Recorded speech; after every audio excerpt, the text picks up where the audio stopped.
Otep la famille, le bonjour à vous. La dernière fois, nous avons fait une synthèse générale des pionnières de la photographie africaine. Cela implique les femmes africaines qui ont œuvré dans le domaine de la photographie ici en Afrique, les toutes premières femmes africaines. Aujourd'hui, il sera question de pouvoir faire une synthèse générale qui va regrouper tous les pionniers de la photographie africaine, à savoir les hommes et les femmes. Donc avant de poursuivre notre programme, je vous souhaite la bienvenue sur la chaîne destinée à ceux qui commencent en photographie et ceux qui aiment la photographie.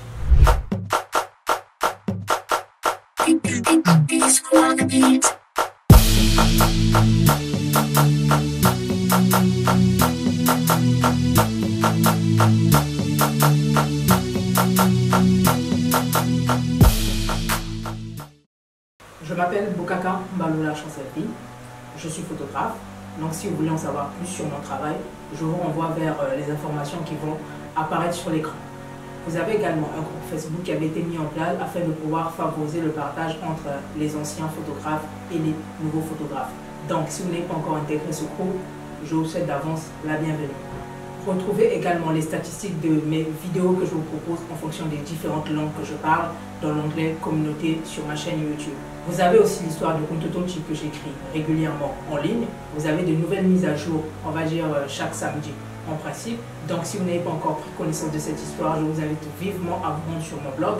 Le lien va s'apparaître sur l'écran pour pouvoir prendre connaissance de cette histoire. Ceci étant, il était question qu'aujourd'hui nous puissions faire une synthèse générale des pionniers de la photographie africaine, regroupant bien évidemment les hommes et les femmes. Sans plus tarder, on va aller dans le vif du sujet. Nous savons tous que le premier prototype de l'appareil photo avait été créé par deux Français, Joseph Niepce, couramment appelé Nicéphore Niepce, et Louis Daguerre. Et ce premier prototype de l'appareil photo était appelé le daguerréotype. Donc c'est eux qui ont donné naissance au premier prototype de l'appareil photo. Donc ce qui implique à l'activité photographique. Et cette activité a été officiellement reconnue le 7 janvier en 1839. Donc on va dire c'est là la date officielle où la photographie est née. Et donc on a vu que dans nos différentes présentations des pionniers de la photographie africaine, le tout premier africain qui s'y était mis était un métis d'origine afro-asiatique. Il s'appelait Augustus Washington. Né aux États-Unis entre 1820 et 21, il va se mettre à la photographie en 1844. Et 2 ans plus tard, en 1846, il va ouvrir son studio photo, toujours là-bas aux États-Unis. Mais dans le monde entier, notons que c'est lui, théoriquement, qui fut la première personne d'origine africaine à se mettre à la photographie, Augustus Washington. Alors, à son époque, à lui, au moment là où il a vécu, on va dire que c'était un RAS du côté des femmes africaines. En ce moment-là encore, rien ne se passait au niveau des femmes. Jusqu'à ce que la première femme africaine nommée Tejuman Sapara Johnson, d'origine nigériane, va se mettre à la photographie, plus précisément en 1899. On va dire une année avant la fin des 1800. Il faut croire qu'elle ne voulait pas louper ce privilège. Et donc on va dire théoriquement, la première personne d'origine 100% africaine qui s'est mise à la photographie était une femme. Oui, moi-même j'ai été surprise, mais on en arrive là. Et elle s'appelle Tejuman Sapara Johnson. Suivi alors de Alex Agbaglo Akolat, qui est né en 1880, mais qui va se mettre à la photographie en 1900. Et donc, on va dire une année juste après Tejuman Sapara Johnson. Et donc, en ce moment-là, on quitte le Nigeria pour aller au Togo, parce que Alex Agbaglo Akolat était de nationalité togolaise. Et donc, entre 1920 et 1930, il prend des très belles photos qui sont ensuite imprimées sur des cartes postales. Et donc, on va dire théoriquement que c'est lui le 3e Africain à s'être lancé dans la photographie, mais plus précisément le premier homme d'origine 100% africain, sachant qu'il a été précédé par une femme d'origine 100% africaine. Nous avons ensuite Carrie Lupkin. Alors elle, j'hésite de la citer réellement parmi les photographes parce que dans les informations que j'ai eues, rien ne prouve qu'elle a été photographe. Mais par contre, c'est bel et bien mentionné qu'elle avait eu un studio photo. Donc elle avait forcément employé des photographes pour se mettre au service de ce studio photo. Et donc son studio photo a vu le jour à Lagos, au Nigeria, en 1908, l'année à laquelle est né Mama Kassé, un photographe d'origine sénégalais, né en 1808, l'année à laquelle le premier studio photo africain avait été ouvert par Carrie Lupkin. Suivie de Félicia Aban, de nationalité ghanéenne, elle a été initiée dans ce métier par son propre père qui fut aussi photographe. Et donc, elle a commencé à travailler en 1949 en tant qu'assistante auprès de son père. Et donc, on va dire théoriquement, c'est en 1949 qu'elle s'est mise à la photographie. Mais elle a commencé à être une photographe indépendante avec son propre studio photo entre 1953 et 1955. Suivi alors de Samuel Fosso qui se met en photographie en 1975 et il est reconnu pour un travail très original et artistique concernant des autoportraits d'origine nigériane ou camerounaise. Donc parmi les hommes, on va dire que c'est lui le plus jeune pionnier de la photographie africaine et s'il faut englober tout le monde, on va dire qu'il occupe la 6e place. Suivi alors de Ruth Solopedi Moto qui va clôturer la liste, donc en 7e place.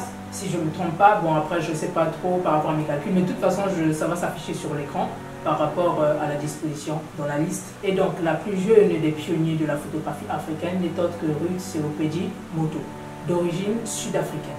Elle va se mettre à la photographie en 1993.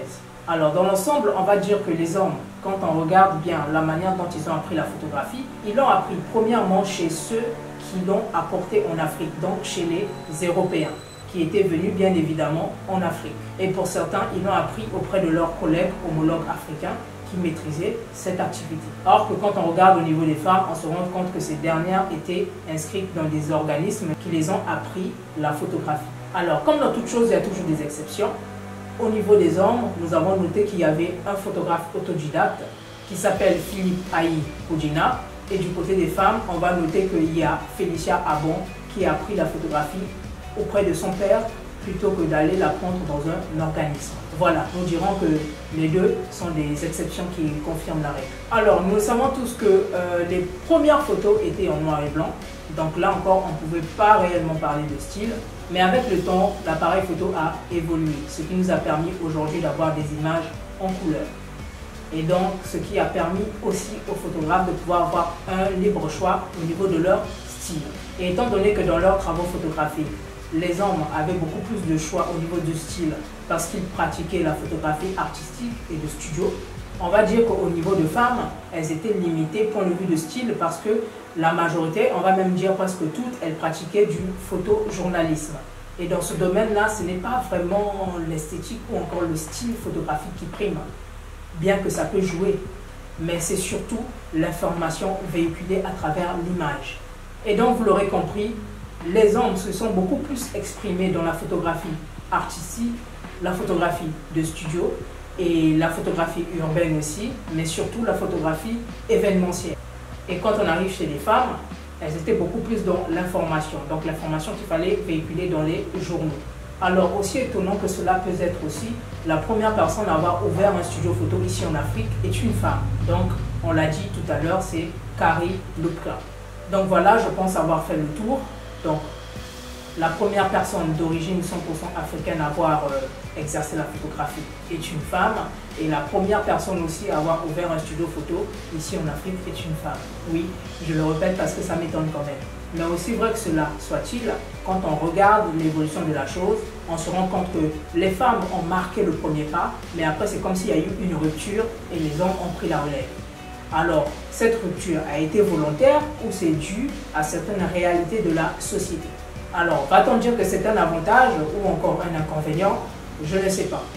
Donc voilà, c'était là la synthèse générale des pionniers de la photographie africaine, à savoir les hommes et les femmes. Donc moi je vous dis à très prochainement pour un nouveau programme, vu qu'on vient de terminer celui-ci. Et donc en attendant, n'hésitez pas à vous abonner aux différentes pages de mes réseaux sociaux pour être informé justement de la suite des activités. Par la même occasion, j'en profite aussi de vous remercier d'être resté jusqu'à la fin de ce programme. Et donc quant à moi, je vous dis à très prochainement.